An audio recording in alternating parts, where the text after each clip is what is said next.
Hello everyone, कैसे हैं आप सब। आशा करता हूं कि सब ठीक होंगे। तो आज का टॉपिक जो मैंने लिया हुआ है वो आप इंडियन कॉन्स्टिट्यूशन का टॉपिक हमने लिया हुआ है, आर्टिकल 20 लिया हुआ है।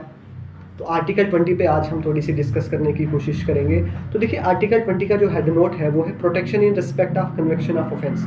कि कुछ ऑफेंसेस है, ऐसे ऑफेंसेस है, अगर हम ऑफेंस कर देते हैं तो हम कैसे बचाव कर सकते हैं उन ऑफेंसेस के लिए। देखिए, आर्टिकल 20 की 3 क्लाजें हैं। सबसे पहली क्लाज जो बताती है वो बताती है एक्स पोस्ट फैक्टो लॉ।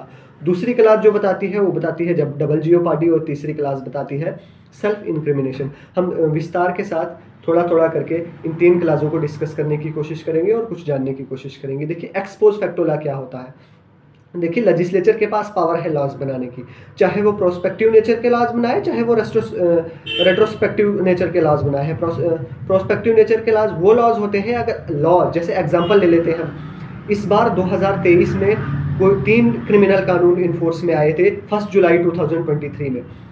तो अगर कोई इंसान, उससे पहले आईपीसी, सीआरपीसी, एविडेंस एक्ट चलता था, अगर कोई इंसान 1 जुलाई के बाद ऑफेंस करता है तो उसको किस हिसाब से ट्रीट किया जाएगा। क्या हो, उसको आईपीसी या बीएनएस के हिसाब से ट्रीट किया जाएगा। 1 जुलाई के बाद कोई अगर इंसान ऑफेंस करता है तो उसको नए लॉ के हिसाब से, नए कानून के हिसाब से ही ट्रीट किया जाएगा। लेकिन अगर वही इंसान 1 जुलाई से पहले ऑफेंस करता है और उसकी लिटिगेशन 1 जुलाई के बाद होती है, लेकिन ऑफेंस जिस दिन उसने किया है उस दिन के हिसाब से उसको ट्रीट किया जाएगा, ना कि 1 जुलाई के बाद के लॉज के हिसाब से। ये केस एक आया हुआ था, केस से मैं कम समझाने की कोशिश करूंगा। Kedarnath versus State of West Bengal. इनका कुछ करप्शन का मसला था और इन्होंने पेनल्टी देनी थी। 1947 में केस दायर हुआ, केस चलता गया। 1949 में कुछ अमेंडमेंट्स हुई और उनकी पेनल्टी को डबल कर दिया गया। लेकिन डबल करने के बाद वही केस आगे सुप्रीम कोर्ट ने इस केस पे जजमेंट बताई कि 1947 में जो लॉ इस पेनल्टी के लिए था वही, उसी के हिसाब से इनको सजा दिया जाएगी, ना कि अमेंडमेंट के बाद जो लॉज आए थे उनके हिसाब से। प्रोस्पेक्टिव नेचर के लॉज वो वाले लॉज होते हैं जिनको हम आज इन्फोर्स करते हैं, लेकिन उनका यूज़ हम पीछे से भी जो चलता आ रहा है कुछ सालों से, वो भी हम कर सकते हैं। तो दूसरा केस जो है, इसके अंदर Ratanlal versus State of Punjab का केस था। इसमें 16 साल का लड़का जो है ट्रेसपास कर देता है और उसको उसके लिए सज़ा मिलती है और फिर आगे जाके अमेंड हो जाता है लॉ और उसकी सज़ा को कम कर दिया जाता है। देखिए, लॉ, सुप्रीम कोर्ट ने ये भी बताया कि अगर लॉ जो है अगर उसमें पेनल्टी को इंक्रीज कर दिया जाएगा तो उसके लिए आप चैलेंज कर सकते हैं, लेकिन अगर पेनल्टी को डिक्रीज, कम कर दिया जाएगा, उसके लिए कोई प्रोविजन नहीं है। तो इसके बारे में ये था कि हम अगर कोई ऑफेंस करते हैं तो उस ऑफेंस को किस हिसाब से ट्रीट किया जाएगा। जिस दिन हमने ऑफेंस किया है उस ही दिन जो लॉ था उस लॉ के हिसाब से आगे लिटिगेशन होगी, ना कि जो आगे अमेंडमेंट्स होगी उसके हिसाब से।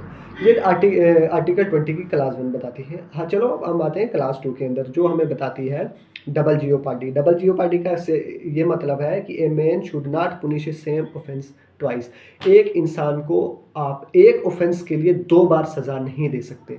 एग्जाम्पल देता हूँ, जैसे कि किसी ने चोरी कर ली है, चोरी करने के बाद उसने सज़ा भी काट दी है, पेनल्टियाँ भी दे दी हैं, उसके खिलाफ ही उसी चोरी के सेम सब्जेक्ट ऑफ मैटर पे आप दोबारा से लिटिगेशन करते हो, दोबारा से उसको फंसाने की कोशिश करते हो और आप दूसरी बार भी उसको कन्विक्ट करार देते हो, लेकिन अगर उसने से उसी ऑफेंस के लिए सज़ा काट दी है, पेनल्टियाँ दे दी हैं, उसके लिए दोबारा उसको सज़ा नहीं मिलेगी।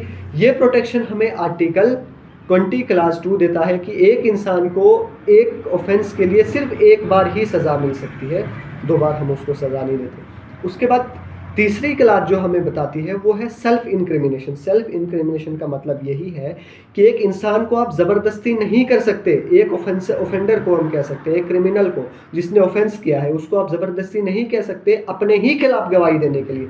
वो बिल्कुल इसकी मदद ले सकता है, आर्टिकल 20 क्लास 3 की मदद ले सकता है। जैसे एग्जाम्पल के तौर पे हम समझने की कोशिश करेंगे, एक इंसान ने ऑफेंस किया है और उसको आप कुछ क्वेश्चंस पूछते हो, लेकिन उसके जो ऑफेंस का निचोड़ है वो उन्हीं क्वेश्चनों के ऊपर हो सकता है और वो क्वेश्चन का आंसर देने से मना भी कर सकता है और वो सेल्फ इंक्रिमिनेशन की मदद ले सकता है, क्योंकि कानून हमें ये नहीं बताता कि एक ऑफेंस करने वाला इंसान ही वो अपनी विटनेस नहीं बन सकता, उसके लिए आपको प्रूव करना पड़ेगा कि इसने ऑफेंस किया है। लेकिन इसके अंदर दूसरी कंडीशन भी है। एक इंसान, जैसे एग्जांपल से हम समझेंगे कि एक इंसान ने चोरी की है, चोरी करने के बाद वो इंसान बताता है कि मैंने चोरी की है, लेकिन इसके खिलाफ आपके पास कोई सबूत नहीं है, उसके लफ्ज़ों का कोई मायना नहीं रखा जाएगा। अगर वो बताता है कि मैंने चोरी की है, लेकिन आप उसका ऑफेंस साबित ही नहीं कर पाते हो। हाँ, वहीं पे अगर वही इंसान बताता कि मैंने चोरी की और चोरी का सामान मेरी गाड़ी के अंदर है या मेरे घर में है,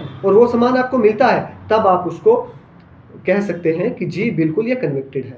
तो ये लॉ जो है वो हमें प्रोटेक्शन देता है कि एक इंसान को उसी के ऊपर गवाही देने पे आप मजबूर नहीं कर सकते हो। इंसान मना कर सकता है अगर उसको पता है कि इन क्वेश्चनों का मैं आंसर दे दूंगा और मैं साबित हो जाऊंगा कि मैंने ऑफेंस किया है। इस चीज़ के लिए आप उस इंसान को ज़बरदस्ती उससे विटनेस नहीं करा सकते, चाहे 161 के बयान हो और चाहे कोई भी हो, ये हमें प्रोटेक्शन देते हैं। तो आज का ये टॉपिक हमारा 20 का था। आर्टिकल 20 की 3 क्लासें थी, थोड़ा बहुत जानने की कोशिश की है। नेक्स्ट वीडियो में मिलते हैं, आशा करते हैं आप वीडियो को लाइक और शेयर ज़रूर करें। Thank you so much.